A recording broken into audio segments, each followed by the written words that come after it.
ಮುಂದೆ ಸಾಗುನಿ ಬಯಸಿದ್ದಿಲ್ಲ ಸಿಗದು ಬಾಳಲಿ ಬಯಸಿದ್ದಿಲ್ಲ ಸಿಗದು ಬಾಳಲಿ ಓ ನನ್ನಾಣೆ ನನ್ನ ಮಾತು ಸುಳ್ಳಲ್ಲ ಓ hi friends, welcome back to Yakshit natural logs YouTube channel. ಹೇಗಿದ್ದೀರಾ ಫ್ರೆಂಡ್ಸ್? ಐ ಹೋಪ್ ನೀವೆಲ್ಲರೂ ಸೂಪರ್ ಆಗಿದ್ದೀರಾ ಅಂತ ಭಾವಿಸ್ತಾ ನಾನು ಇವತ್ತು ಶನಿವಾರದಿಂದಲೇ ಲಾಗ್ನ ಶುರು ಮಾಡ್ತಾ ಇದ್ದೀನಿ. ಇವತ್ತಿನ ದಿನ ಹೇಗೆ ಮೂವ್ ಆಗುತ್ತೆ ಅಂತೇಳಿ ನಿಮ್ಮೊಂದಿಗೆ ಶೇರ್ ಮಾಡ್ಕೊಳ್ತೀನಿ. ಹಾಗೆ ಫ್ರೆಂಡ್ಸ್, ವಿಡಿಯೋನ ಕೊನೆವರೆಗೂ ಸ್ಕಿಪ್ ಮಾಡಿದೆ ನೋಡಿ. ಹಾಗೆ ನನ್ನ ಚಾನಲ್ಗೆ ಸಬ್ಸ್ಕ್ರೈಬ್ ಆಗಿಲ್ಲ ಅಂದರೆ ದಯವಿಟ್ಟು ಸಬ್ಸ್ಕ್ರೈಬ್ ಆಗಿ, ಶೇರ್ ಮಾಡಿ, ಲೈಕ್ ಮಾಡಿ, ಕಮೆಂಟ್ ಮಾಡಿ ಅಂತ ಹೇಳ್ತಾ ನನ್ನ ಇವತ್ತು ಸಹ ಬಾಗಿಲಿಗೆ ಚೆನ್ನಾಗಿ ತೊಳೆದ್ಬಿಟ್ಟು ರಂಗೋಲಿನ ಹಾಕಿ ಹಾಗೆ ಇನ್ನು ಅಡುಗೆ ಮನೆ ಕೆಲಸ ಏನಿದೆಯಲ್ಲ ಅದು ಮುಗಿಸ್ಕೊಂಡ್ಬಿಡೋಣ ಅಂತೇಳಿ. ಹಾಗೆ ಫ್ರೆಂಡ್ಸ್, ಇವತ್ತಿನ ಬ್ರೇಕ್ಫಾಸ್ಟ್ಗೆ ಅಂತೇಳಿ ನಾನು ಬಿಸಿಬೇಳೆ ಬಾತ್ ಅಂದರೆ ನಾನು ಸ್ವಲ್ಪ ಡಿಫ್ರೆಂಟಾಗಿ ಮಾಡ್ತಾಯಿದ್ದೀನಿ. ಬಿಸಿಬೇಳೆ ಬಾತ್ ಮಾಡ್ತಾಯಿದ್ದೀನಿ. ಅಂದರೆ ಇಲ್ಲಿ ನಾನು ಬೇಳೆನ ಯೂಸ್ ಮಾಡ್ತಾ ಇಲ್ಲ. ಅದು ಯಾವ ರೀತಿ ಮಾಡ್ತೀನಿ ಅಂತೇಳಿ ನಿಮ್ಮೊಂದಿಗೆ ಶೇರ್ ಮಾಡ್ಕೊಳ್ತೀನಿ ಫ್ರೆಂಡ್ಸ್. ಖಂಡಿತ ವಿಡಿಯೋನ ಕೊನೆವರೆಗೂ ಸ್ಕಿಪ್ ಮಾಡಿದೆ ನೋಡಿ. ಹಾಗೆ ಇನ್ನು ಪಾತ್ರೆಗಳನ್ನೆಲ್ಲ ವಾಶ್ ಮಾಡ್ಲಿಕ್ಕೆ ಇದ್ವಲ್ಲ, ಎಲ್ಲನೂ ವಾಶ್ ಮಾಡ್ಲಿಕ್ಕೆ ಹಾಕ್ಕೊಳ್ತಾ ಇದ್ದೆ. ಹಾಗೆ ಇವತ್ತು ಶನಿವಾರ ಆಗಿರೋದ್ರಿಂದ ನಾನು ಒಲೆನೆಲ್ಲ ನೀಟಾಗಿ ಒರೆಸ್ಕೊಳ್ಳೇಬೇಕು. ವೀಕ್ಲಿ ಒಂದು 3-4 ಟೈಮ್ಸ್ ನಾನು ಕ್ಲೀನ್ ಮಾಡ್ಕೊಳ್ತಾನೆ ಇದ್ರೂ ಸಹ ನಾನು ಕಂಪಲ್ಸರಿ ನಾನು ಶನಿವಾರದ ಹೊತ್ತು ಮಾತ್ರ ಈ ಕೆಲಸ ಮಾಡಲೇಬೇಕು. ಆವಾಗಲೇ ಮಾತ್ರ ನನಗೆ ಶನಿವಾರ ಕಂಪ್ಲೀಟ್ ಆಗಿದೆ ಅಂತೇಳಿ ಫೀಲ್ ಆಗ್ತಾ ಇರುತ್ತೆ. ಸೊ ಹಾಗಾಗಿ ಇವಾಗ ಪಾತ್ರೆನೆಲ್ಲ ವಾಶ್ ಮಾಡ್ಕೊಂಡ್ಬಿಡೋಣ ಫಟಾಫಟ್ ಅಂತೇಳಿ ಪಾತ್ರೆನೆಲ್ಲ ನೀಟಾಗಿ ವಾಶ್ ಮಾಡ್ಕೊಂಡ್ಬಿಟ್ಟು ಅದ್ರ ನೆಕ್ಸ್ಟ್ ನಾನು ಒಲೆನ ಒರೆಸ್ಕೊಂಡ್ಬಿಡೋಣ ಅಂತೇಳಿ ಪಾತ್ರೆನೆಲ್ಲ ಜೋಡಿಸ್ಕೊಂಡ್ಬಿಟ್ಟು ಒಲೆ ಒರೆಸ್ಕೊಳ್ಳೋಣ ಅಂತೇಳಿ. ಹಾಗೆ ಫ್ರೆಂಡ್ಸ್, ಇನ್ನು ರಾತ್ರಿನೂ ಸಹ ಈ ಕೆಲಸನ ಮಾಡ್ಕೋಬೋದು. ಹಾಗೆ ನನಗೆ ಶನಿವಾರ ಅಭ್ಯಾಸ ಆಗಿರೋದ್ರಿಂದ ಶನಿವಾರ ಬೆಳಗ್ಗೆನೇ ಈ ಕೆಲಸ ಮಾಡ್ಕೊಂಡ್ರೆ ಮಾತ್ರ ನನಗೇನೋ ಒಂಥರ ಸ್ಯಾಟಿಸ್ಫ್ಯಾಕ್ಷನು. ಆ ಕೆಲಸ ಕೂಡ ಕಂಪ್ಲೀಟ್ ಆಗಿದೆ ಶನಿವಾರದತ್ತು, ಅದು ಅಡುಗೆ ಮನೇಲಿ ಅಂತ ಒಂದು ಫೀಲ್ ಬರುತ್ತೆ ನನಗೆ. ಸೊ ಹಾಗೆ ನಾನು ಪಾತ್ರೆ ತೊಳೆ ಸ್ಕ್ರಬ್ಬರ್ ಇರುತ್ತಲ್ಲ ಫ್ರೆಂಡ್ಸ್, ಸ್ಟೀಲ್ ಥರ ಬರುತ್ತೆ ನೋಡಿ, ವೈಟ್ ಕಲರು. ಆ ಸ್ಕ್ರಬ್ಬರಲ್ಲಿ ನಾನು ಆ ಸ್ಟೀಲ್ ಸುತ್ತಲೂ ಏನು ಪ್ಲೇಟ್ ಇದೆಯಲ್ಲ ರೌಂಡ್ ಶೇಪಲ್ಲಿ, ಅದರಲ್ಲಿ ಒರೆಸ್ಕೊಳ್ತೀನಿ. ಏನೇ ಒಂದು ಕಪ್ಪು ಕಲೆ ಏನೇ ಆಗಿದ್ರೂ ಸಹ ನೀಟಾಗಿ ಹೋಗುತ್ತೆ. ಹಾಗಾಗಿ ನಾನು ಆ ಸ್ಕ್ರಬ್ಬರಲ್ಲಿ ನೀಟಾಗಿ ಒರೆಸ್ಕೊಂಡ್ಬಿಡ್ತೀನಿ. ಹಾಗೆ ಇನ್ನು ಲಿಕ್ವಿಡ್ ನಾನು ಯಾವುದೇ ರೀತಿಯ ಲಿಕ್ವಿಡ್ನ ಯೂಸ್ ಮಾಡ್ತಾ ಇಲ್ಲ. ನೀವು ಪಾತ್ರೆ ತೊಳೆ ಡಿಶ್ ವಾಷರ್ ಇದ್ದರೆ ಅದನ್ನು ಸಹ ಯೂಸ್ ಮಾಡ್ಕೋಬೋದು. ನಾನಿಲ್ಲಿ ಕಾಮನ್ ಆಗಿ ನಾನು ಪಾತ್ರೆ ತೊಳಿಲಿಕ್ಕೆ ಎಕ್ಸೋ ಸೋಪ್ನ ಯೂಸ್ ಮಾಡ್ಕೊಳ್ತೀನಿ. ಅಂದರೆ ಡಿಶ್ ವಾಷರ್ ಏನಾದರೂ ತಂದರೆ ಅದನ್ನು ಸಹ ಯೂಸ್ ಮಾಡ್ಕೊಳ್ತೀನಿ. ಅಂದರೆ ಎಕ್ಸೋ ಪ್ಲಸ್ ಹಾಗೆ ನಾವು ಡಿಶ್ ವಾಷರ್ ಕಂಪೇರ್ ಮಾಡಿದ್ರೆ ಡಿಶ್ ವಾಷರು ತುಂಬಾ ಚೆನ್ನಾಗಿ ಬರುತ್ತೆ. ಅದು ಲೆಮನ್ ಡಿಶ್ ವಾಷರ್ ಅಂತೂ ಸೂಪರಾಗಿ ಬರುತ್ತೆ ಅಂತಲೇ ಹೇಳ್ಬೋದು. ಹಾಗೆ ನಾನು ಇವಾಗ ತೊಗೊಂಡಿಲ್ವಲ್ಲ, ತೊಗೊಳ್ಳೋಣ ನೆಕ್ಸ್ಟ್ ಅಂತೇಳಿ ಸದ್ಯಕ್ಕೆ ಏನಿದೆಯಲ್ಲ ಎಕ್ಸೋ ಸೋಪ್ನ ಯೂಸ್ ಮಾಡಿಕೊಂಡು ಪಾತ್ರೆನ ವಾಶ್ ಮಾಡ್ತಾ ಇದ್ದೀನಿ. ಹಾಗೆ ಫ್ರೆಂಡ್ಸ್, ಇನ್ನು ಎಕ್ಸೋ ಸೋಪಲ್ಲೇ ಸಹ ಒಲೆನೂ ಸಹ ನೀಟಾಗಿ ಒರೆಸ್ಕೊಂಡ್ಬಿಟ್ಟು ಒಲೆನೂ ಸಹ ಕ್ಲೀನ್ ಮಾಡಿಕೊಂಡೆ. ಹಾಗೆ ಫ್ರೆಂಡ್ಸ್, ನಂದು ಡೈಲಿ ಇದೇ ಕತೆ ಆಯಿತು ಅಂತಲೇ ಹೇಳ್ಬೋದು. ಇದು ಮುಗಿಯೋದ ಕತೆ ಅಂತಲೇ ಹೇಳ್ಬೋದು. ಡೈಲಿ ಫ್ರೆಂಡ್ಸ್ ನನಗೆ ಡೈಲಿ ಕೆಲಸ ಇರೋದು. ಯಾಕೆಂದರೆ ನಾನು ರಾತ್ರಿ ಎಲ್ಲ ಆಟಾಡೋದ್ರಿಂದ ಡೈಲಿ ಗುಣ ತೆಗ್ದಿಡೋದೇ ಆಗಿಬಿಡುತ್ತೆ. ನಾನು ಎಷ್ಟೋ ಲಾಗ್ಗಳಲ್ಲಿ ನೀವು ನೋಡೇ ಇರ್ತೀರ. ಆ್ಯಕ್ಚುಲಿ ನಿಜ ಇದು ಮುಗಿಯೋದ ಕತೆ ಅಂತಲೇ ಹೇಳ್ಬೋದು ಅನಿಸುತ್ತೆ. ಅವ್ನು ಸ್ವಲ್ಪ ಇನ್ನೂ ಮೈಂಡ್ ಮೆಚೂರ್ ಆಗೋ ತನಕನೂ ಇದೆ ರಾಮಾಯಣ ಅಂತ ಅನಿಸುತ್ತೆ ನನ್ನ ಪ್ರಕಾರ. ಸೊ ಮತ್ತೆ ಅವನ್ನೆಲ್ಲ ಎತ್ತಿಟ್ಟು ಮನೆಯನ್ನೆಲ್ಲ ನೀಟ್ ಮಾಡ್ಕೊಂಡ್ಬಿಡ್ತೀನಿ.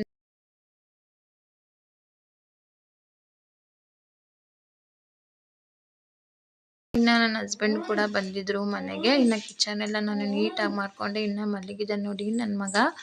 ಹಾಗೆ ಫ್ರೆಂಡ್ಸ್, ಇನ್ನು ತಿಂಡಿನೂ ಸಹ ಪ್ರಿಪೇರ್ ಮಾಡಿಬಿಡೋಣ ಅಂತೇಳಿ. ತಿಂಡಿಗೂ ಸಹ ನಾನು ಬಿಸಿಬೇಳೆ ಬಾತಿಗೆ ಏನೇನೆಲ್ಲ ತೊಗೊತಾ ಇದ್ದೀನಿ ಅಂತಂದರೆ ಉದ್ದುದ್ದ ಹಸಿ ಮುಳುಗಾಯಿ ಬರುತ್ತೆ ನೋಡಿ, ಅದು ಚೆನ್ನಾಗಿರುತ್ತೆ ಬಿಸಿಬೇಳೆ ಬಾತಿಗೆ. ಆ್ಯಕ್ಚುಲಿ ಇದು ಬಿಸಿಬೇಳೆ ಬಾತ್ ಅಂತಂದರೆ ಪೌಡ್ರನ್ನಷ್ಟೇ ಯೂಸ್ ಮಾಡ್ತಾ ಇದ್ದೀನಿ, ಬೇಳೆನೇ ಯೂಸ್ ಮಾಡ್ತಾ ಇಲ್ಲ. ತುಂಬಾ ಟೇಸ್ಟಿಯಾಗಿರುತ್ತೆ ಫ್ರೆಂಡ್ಸ್. ಒನ್ಸ್ ನೀವು ಟ್ರೈ ಮಾಡಿ, ರುಚಿ ಅಂತೂ ತುಂಬಾ ಆಸಮ್ ಆಗಿರುತ್ತೆ. ಈಗ ನಾನು ಮಿಕ್ಸಿ ಜಾರಿಗೆ ಬೆಳ್ಳುಳ್ಳಿ, ಶುಂಠಿ, ಹಸಿಮೆಣಸಿನ್ಕಾಯಿ, ಟೊಮೊಟೊ, ಹಾಗೆ ತೆಂಗಿನಕಾಯಿ ಮತ್ತು ನೀರು ಇದಿಷ್ಟನ್ನು ಹಾಕಿ ನಾನು ನುಣ್ಣಗೆ ರುಬ್ಕೊಂಬರ್ತೀನಿ. ಹಾಗೆ ಇದಕ್ಕೆ ಸ್ವಲ್ಪ ಚಕ್ಕೆ, 2 ಲವಂಗ, 2 ಏಲಕ್ಕಿನೂ ಸಹ ಹಾಕ್ಕೊಂಡು ರುಬ್ಕೊಂಡಿದ್ದೀನಿ ಫ್ರೆಂಡ್ಸ್. ಹಾಗೆ ಇವಾಗ ರುಬ್ಬಿದಾಗಿದೆ. ಇವಾಗ ನಾನು ಅದನ್ನು ಹೇಗೆ ಮಾಡ್ಕೊಂಬಿಡೋಣ ಅಂದರೆ ಒಲೆ ಮೇಲೆ ಇವಾಗ ನಾನು ಕುಕ್ಕರ್ನ ಇಟ್ಕೊಳ್ತೀನಿ. ಹಾಗೆ ಫ್ರೆಂಡ್ಸ್, ಇನ್ನು ಕುಕ್ಕರು ಬಿಸಿ ಆದಮೇಲೆ ನಾನು ಅದಕ್ಕೆ ಒಂದು 2-3 ಸ್ಪೂನಷ್ಟು ಎಣ್ಣೆನ ಹಾಕ್ಕೊಳ್ತಾ ಇದ್ದೀನಿ. ಎಣ್ಣೆ ಜಾಸ್ತಿ ಹಾಕಿದಷ್ಟು ರುಚಿ ಚೆನ್ನಾಗಿರುತ್ತೆ. ಬಟ್ ನನ್ನ ಮಗನೂ ಸಹ ತಿಂತಿರೋದ್ರಿಂದ ನಾನು ಎಣ್ಣೆನ ಕಮ್ಮಿ ಹಾಕ್ಕೊಳ್ತಾ ಇದ್ದೀನಿ.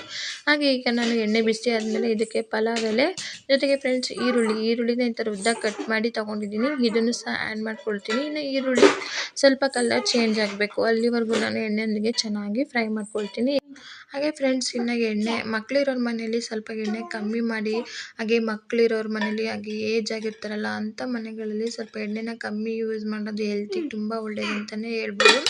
ಹಾಗೆ ಫ್ರೆಂಡ್ಸ್, ಇನ್ನು ಇದಕ್ಕೆ ಕರ್ಬೇವಿನ ಸೊಪ್ಪನ್ನ ಹಾಕಿ 1 ನಿಮಿಷ ಫ್ರೈ ಮಾಡಿ ಇದಕ್ಕೆ ಇವಾಗ ಉದ್ದುದ ಹೆಚ್ಚಿ ತಗೊಂಡಿರುವಂಥ ಮುಳುಗಾಯಿನ ಹಾಕೊಳ್ತಾ ಇದ್ದೀನಿ. ಹಾಗೆ ಮಾಮೂಲಿ ಪರ್ಪಲ್ ಕಲರ್ ಥರ ಬರುತ್ತಲ್ಲ ಆ ಮುಳುಗಾಯಿನೂ ಸಹ ಹಾಕೋಬೋದು, ಚೆನ್ನಾಗಿರುತ್ತೆ. ತುಂಬ ರುಚಿಯಾಗಿರೋದು ಅಂತಂದರೆ ಈ ಏನು ಹಸಿರು ಕಲರ್ ಮುಳುಗಾಯಿ ಇರುತ್ತಲ್ಲ ಅದು ಚೆನ್ನಾಗಿರುತ್ತೆ. ಆ್ಯಕ್ಚುಲಿ ವಾಂಗಿಭಾತ್ಗೂ ಕೂಡ ಇದನ್ನು ಯೂಸ್ ಮಾಡ್ಕೋಬೋದು, ಚೆನ್ನಾಗಿರುತ್ತೆ. ಹಾಗೆ ಫ್ರೆಂಡ್ಸ್, ಇವಾಗ ಸ್ವಲ್ಪ ಉಪ್ಪನ್ನು ಹಾಕಿ ಚೆನ್ನಾಗಿ ಎಣ್ಣೆಯೊಂದಿಗೆ ಫ್ರೈ ಮಾಡ್ಕೊಳ್ತೀನಿ. ಇದನ್ನು ಒಂದು 2ರಿಂದ 3 ನಿಮಿಷ ಚೆನ್ನಾಗಿ ಫ್ರೈ ಮಾಡ್ಕೋಬೇಕು. ಹಾಗೆ ಫ್ರೆಂಡ್ಸ್, ಇದು ಫ್ರೈ ಆದಮೇಲೆ ನಾನು ಇದಕ್ಕೆ ಹಸಿ ಬಟಾಣಿ ಕಾಳನ್ನ ನಾನು ನೆನೆ ಹಾಕಿದ್ದೆ, ಅದು ಮೊಳಕೆನೂ ಸಹ ಬಂದಿದೆ. ಅದನ್ನು ಸಹ ನಾನಿಲ್ಲಿ ಆ್ಯಡ್ ಮಾಡ್ಕೊಳ್ತಾ ಇದ್ದೀನಿ. ಒಂದು 3/4 ಕಪ್ಪಷ್ಟು ಆ್ಯಡ್ ಮಾಡಿಕೊಂಡು ಚೆನ್ನಾಗಿ ಮಿಕ್ಸ್ ಮಾಡಿ 1-2 ನಿಮಿಷ ಇದಕ್ಕೆ ರುಬ್ಬಿದಂಥ ಮಸಾಲೆನೂ ಸಹ ಆ್ಯಡ್ ಮಾಡ್ಕೊಳ್ತಾ ಇದ್ದೀನಿ. ಇದನ್ನು ಆ್ಯಡ್ ಮಾಡಿಕೊಂಡು ಚೆನ್ನಾಗಿ ಇದನ್ನು ಒಂದು 2 ನಿಮಿಷಗಳ ಕಾಲ ಚೆನ್ನಾಗಿ ಎಣ್ಣೆಯೊಂದಿಗೆ ಫ್ರೈ ಮಾಡಿಕೊಂಡು, ಹಾಗೆ ಫ್ರೆಂಡ್ಸ್, ಇನ್ನು ಜಾರಿಗೆಲ್ಲ ಮೆತ್ಕೊಂಡಿರುತ್ತಲ್ವ ಚಟ್ನಿ, ಅದನ್ನೆಲ್ಲ ಸ್ವಲ್ಪ ನೀರನ್ನ ಹಾಕಿ ಅದನ್ನು ಬಳಿದ್ಬಿಟ್ಟು ಇದಕ್ಕೇ ಸೇರಿಸ್ಕೊಳ್ತೀನಿ. ಈ ಸ್ವಲ್ಪ ನೀರನ್ನ ಆ್ಯಡ್ ಮಾಡಿಕೊಂಡು ಅದಾದ ನಂತರದಲ್ಲಿ ಒಂದು 2ರಿಂದ 3 ನಿಮಿಷಗಳ ಕಾಲ ಚೆನ್ನಾಗಿ ಬಿಸಿ ಮಾಡಿಕೊಂಡು ಅದರ ನೆಕ್ಸ್ಟ್ ನಾನು ಇದಕ್ಕೆ ಸ್ವಲ್ಪ ಖಾರದ ಪುಡಿ, ಅಂದರೆ ಫ್ರೆಂಡ್ಸ್ ಖಾರ ನಿಮ್ಗೆ ಎಷ್ಟು ಬೇಕೋ ಅಷ್ಟು ನೋಡಿ ಖಾರದ ಪುಡಿ ಹಾಕ್ಕೊಳ್ಳಿ. ಹಾಗೆ ಸ್ವಲ್ಪ ಅರಿಶಿನ ಹಾಕ್ಕೊಂಡು ಚೆನ್ನಾಗಿ ಮಿಕ್ಸ್ ಮಾಡ್ಕೊಳ್ತಾ ಇದ್ದೀನಿ. ಹಾಗೆ ಫ್ರೆಂಡ್ಸ್, ಇದಕ್ಕೆ ನಾನು ಸ್ವಲ್ಪ ಧನಿಯನು ಅಂದರೆ ಜೀರಿಗೆ ಪೌಡ್ರನ್ನು ಸಹ ನಾನು ಇದಕ್ಕೆ ಆ್ಯಡ್ ಮಾಡ್ಕೊಳ್ತಾ ಇದ್ದೀನಿ. ನಂತರದಲ್ಲಿ ನಾನು ಇದಕ್ಕೆ ಬಿಸಿಬೇಳೆಬಾತ್ ಪೌಡ್ರ್ ಏನಿದೆಯಲ್ಲ ಅದು 1 ಪ್ಯಾಕಷ್ಟು ಬಿಸಿಬೇಳೆಬಾತ್ ಪೌಡ್ರನ್ನ ಸಹ ಆ್ಯಡ್ ಮಾಡ್ಕೊಳ್ತಾ ಇದ್ದೀನಿ. ನೋಡಿದ್ರಲ್ವ, ಇಲ್ಲಿ ಬೇಳೆನೇ ಯೂಸ್ ಮಾಡ್ತಾ ಇಲ್ಲ, ಬೇಳೆ ಪೌಡ್ರ್ ಅಂದರೆ ಬಿಸಿಬೇಳೆ ಬಾತ್ ಮಸಾಲೆ ಪೌಡ್ರನ್ನ ಯೂಸ್ ಮಾಡ್ಕೊಳ್ತಾ ಇದ್ದೀನಿ. ತುಂಬಾ ಟೇಸ್ಟಿಯಾಗಿರುತ್ತೆ. ಇಷ್ಟೇ ಫ್ರೆಂಡ್ಸು, ಕ್ವಿಕ್ಕಾಗೂ ಸಹ ಮಾಡ್ಕೋಬೋದು. ಅದಾದ ನಂತರದಲ್ಲಿ ನಾನು ಅಕ್ಕಿನ ನೀಟಾಗಿ ವಾಶ್ ಮಾಡಿ ಅದನ್ನು ಸಹ ಸೇರಿಸ್ಕೊಂಡು, ಹಾಗೆ ಇದನ್ನು ಒಂದು 2-3 ನಿಮಿಷಗಳ ಕಾಲ ಚೆನ್ನಾಗಿ ಇದನ್ನು ಮಿಕ್ಸ್ ಮಾಡಿ, ಈಗ ನಾನು ಇದಕ್ಕೆ ಫೈನಲ್ ಆಗಿ ಸ್ವಲ್ಪ ಕೊತ್ತಂಬರಿ ಸೊಪ್ಪನ್ನು ಸಹ ಆ್ಯಡ್ ಮಾಡ್ಕೊಳ್ತಾ ಇದ್ದೀನಿ. ಫ್ರೆಂಡ್ಸ್, ಕೊತ್ತಂಬರಿ ಸೊಪ್ಪನ್ನು ಹಾಕಿ ಇದನ್ನು ಲಿಡ್ನ ಕ್ಲೋಸ್ ಮಾಡಿ ನಾನು ಇದನ್ನು ಒಂದು 2 ವಿಸಲ್ನ ಕೂಗಿಸ್ಕೊಳ್ತೀನಿ. ಯಾಕೆಂದರೆ ನನ್ನ ಕುಕ್ಕರಲ್ಲಿ ನಾನು 2 ವಿಸಲ್ ಕೂಗಿಸ್ಕೋಬೇಕು ರೈಸ್ ಆಗಲಿಕ್ಕೆ. ಸೊ ಹಾಗಾಗಿ ನಿಮ್ಮ cooker depend upon your cooker ಅಂತಲೇ ಹೇಳ್ಬೋದು. ಸೊ ವಿಸಲ್ನ ಕೂಗಿಸ್ಕೊಂಡ್ಬಿಟ್ರೆ ಅಂತೂ ಸೂಪರಾಗಿರುವಂಥ ಬಿಸಿಬೇಳೆ ಬಾತ್ ರೆಡಿ ಅಂತಲೇ ಹೇಳ್ಬೋದು. ಅಂತ ಅಂದರೆ ಬೇಳೆ ಇಲ್ಲದೇ ಮಾಡಿದಂಥ ಬಿಸಿಬೇಳೆ ಬಾತ್ ತುಂಬಾ ರುಚಿಯಾಗಿರುತ್ತೆ ಫ್ರೆಂಡ್ಸ್, ಒಮ್ಮೆ ಟ್ರೈ ಮಾಡಿ. ಹಾಗೆ ಫ್ರೆಂಡ್ಸ್, ನನ್ನ ಚಾನಲ್ಗೆ ನೀವು ಇನ್ನೂ ಸಬ್ಸ್ಕ್ರೈಬ್ ಆಗಿಲ್ಲ ಅಂದರೆ ದಯವಿಟ್ಟು ಸಬ್ಸ್ಕ್ರೈಬ್ ಆಗಿ, ಹಾಗೆ ಕಮೆಂಟ್ ಮಾಡಿ. ನಿಮ್ಮ ಈ ಕಮೆಂಟ್ ನನಗೆ ಮೋಟಿವೇಶನ್ ಆಗುತ್ತೆ ಹೆಚ್ಚು ವಿಡಿಯೋಗಳನ್ನ ಮಾಡಲಿಕ್ಕೆ ಅಂತಲೇ ಹೇಳ್ಬೋದು. ಅದಾದ ನಂತರದಲ್ಲಿ ಹಾಗೆ ಸ್ವಲ್ಪ ಕ್ಲೀನ್ ಸಹ ಮಾಡ್ಕೊಂಡ್ಬಿಡ್ತೀನಿ. ಹಾಗೆ ಅಡುಗೆ ಮಾಡ್ಕೊಳ್ತಾ ಕ್ಲೀನಿಂಗು ಸಹ ಮಾಡ್ಕೊಳ್ಳೋದ್ರಿಂದ ನಮಗೆ ಎಷ್ಟೋ ಕೆಲಸ ಕಮ್ಮಿ ಆಯಿತು ಅಂತ ಫೀಲ್ ಆಗ್ತಾ ಇರುತ್ತೆ. ಫ್ರೆಂಡ್ಸ್, ಇನ್ನು ಬಿಸಿಬೇಳೆ ಬಾತಿಗೆ ನಾನು ಇಟ್ಟಿದ್ದೀನಿ. ನಾನು ಯಾವ ರೀತಿ ಬಿಸಿಬೇಳೆ ಬಾತ್ ಮಾಡ್ತೀನಿ ಅಂತೇಳಿ ನಿಮ್ಮೊಂದಿಗೆ ಶೇರ್ ಮಾಡ್ಕೊಂಡಿದ್ದೀನಿ. ಒಮ್ಮೆ ಈ ಥರ ಟ್ರೈ ಮಾಡಿ, ಚೆನ್ನಾಗಿರುತ್ತೆ. ಅಂದರೆ ತುಂಬ ಕ್ವಿಕ್ಕಾಗಿ ಮಾಡ್ಬೋದು. ಇವಾಗ ಟೈಮೇ ಇರೋಲ್ಲ, ಈ ವರ್ಕಿಂಗ್ ವುಮೆನ್ಸಿಗಂತೂ ಟೈಮೇ ಇರೋಲ್ಲ. ಈ ಥರ ಆದರೆ ಸ್ವಲ್ಪ ಬೇಗನೆ ಮಾಡ್ಕೋಬೋದು. ನೋಡಿ, ಅದು ವಿಸಲ್ ಆಯ್ತು ಅಂದರೆ ಬ್ರೇಕ್ಫಾಸ್ಟ್ ಕೂಡ ರೆಡಿ ಆಗುತ್ತೆ. ಇನ್ನು ನನ್ನ ಮಗ ಮಲಗಿಬಿಟ್ಟಿದ್ದಾನೆ. ಫ್ರೆಂಡ್ಸ್, ಫೈನಲಿ 2 ವಿಸಲ್ ಆಯಿತು. ಲಿಡ್ನ ಕೂಡ ಓಪನ್ ಮಾಡಿದ್ದೀನಿ. ಈ ರೀತಿಯಾಗಿ ಇದೆ. ನಾವು ಚೆನ್ನಾಗಿ ಕುದಿ ಬಂದಮೇಲೆ ರೈಸ್ನ ಹಾಕಿಬಿಟ್ರೆ ಚೆನ್ನಾಗಿ ಎಲ್ಲ ಮಿಕ್ಸ್ ಆಗುತ್ತೆ. ಇಲ್ಲ ಅಂತಂದರೆ ನೋಡಿ, ಈ ಥರ ಮೇಲೆ ಬಂದು ಕೂತಿರುತ್ತೆ ಎಲ್ಲನೂ. ಸೊ ಇವಾಗ ನಾನು ಇದನ್ನು ನೀಟಾಗಿ ಮಿಕ್ಸ್ ಮಾಡ್ಕೊಳ್ತಾ ಇದ್ದೀನಿ. ಹಾಗೆ ಫ್ರೆಂಡ್ಸ್, ಇವತ್ತಿನ ಬ್ರೇಕ್ಫಾಸ್ಟ್ ಕೂಡ ಆಯಿತು. ಇನ್ನು ನನ್ನ ಮಗನೂ ಸಹ ಎಬ್ಬರಿಸ್ಕೊಂಡೆ. ಹಾಗೆ ನನ್ನ ಮಗಂದು ಇವತ್ತಿನ ಬ್ರೇಕ್ಫಾಸ್ಟು ಮುಗೀತು ಅಂತಲೇ ಹೇಳ್ಬೋದು. ಹಾಗೆ ಫ್ರೆಂಡ್ಸ್, ಇನ್ನು ಮನೇಲಿ ತರಕಾರಿನೇ ಇರಲಿಲ್ಲ. ಸೊ ಹಾಗಾಗಿ ನನ್ನ ಹಸ್ಬೆಂಡು 3 o'clockಗೆ ಬಂದು ನಮಗೆ ತರಕಾರಿ ಕೊಡ್ಸೋಣ ಅಂತೇಳಿ ಸಿಟಿಗೆ ಕರ್ಕೊಂಡೋದ್ರು. ಏನು ಫ್ರೆಂಡ್, ತರಕಾರಿ ರೇಟು ಕೇಳೋಗೆ ಇಲ್ಲ, ಗಗನಕ್ಕೇರಿದೆ ಅಂತಲೇ ಹೇಳ್ಬೋದು. ಹಾಗೆ ತೊಗೊಂಡಿರೋದು ಒಂದು 4-5 ಐಟಮ್ಸು, ರೇಟ್ ಮಾತ್ರ ತುಂಬಾ ಆಯಿತು ಅಂತಲೇ ಹೇಳ್ಬೋದು. ಎಲ್ಲ ತರಕಾರಿ ರೇಟನ್ನು ಸಹ ಜಾಸ್ತಿನೇ ಆಗಿಬಿಟ್ಟಿದೆ. ಈರುಳ್ಳಿ ಆಗಿರ್ಬೋದು, ಒಂದು ಹಸಿಮೆಣಸಿನ್ಕಾಯಿ, ಹಾಗೆ ಬೆಳ್ಳುಳ್ಳಿ ಆಗಿರ್ಬೋದು, ಸಿಕ್ಕಾಪಟ್ಟೆ ರೇಟ್ ಆಗಿದೆ. ಏನು ಕೊಳ್ಳಲಿಕ್ಕೆ ಆಗಲ್ಲ ಅಂತಲೇ ಹೇಳ್ಬೋದು. ಇನ್ನು ಮಾವಿನ ಹಣ್ಣು ಬಂದುಬಿಟ್ರೆ ಅಂದರೂ ನಾವಿರುವಂಥ ಸಿಟಿಲಿ ಇಡೀ ಫುಲ್ ಮಾವಿನ ಹಣ್ಣೇ ಕಾಣಿಸ್ತಾ ಇದ್ವು. ಬಟ್ ರೇಟ್ ಅಂತೂ ತುಂಬಾ ಆಗಿಬಿಟ್ಟಿದೆ ಫ್ರೆಂಡ್ಸ್. ಕೆಜಿ 100 ರೂಪಾಯಿ, ಅರ್ಧ ಕೆಜಿಗೆ ಬರೀ 2 ಮಾವಿನ ಹಣ್ಣು ತೂಗಿದ್ವು ನಮಗೆ ಅಂತಲೇ ಹೇಳ್ಬೋದು. ಎಲ್ಲ ತೊಗೊಂಬಂದು ಇನ್ನು ತರಕಾರಿನೆಲ್ಲ ನೀಟಾಗಿ ಆರ್ಗನೈಸ್ ಮಾಡಿ ರಾತ್ರಿ ಊಟಕ್ಕೆ ಅಂತೇಳಿ ನಾನು ಇವಾಗ ಪ್ರಿಪೇರ್ ಮಾಡ್ತಾ ಇದ್ದೀನಿ.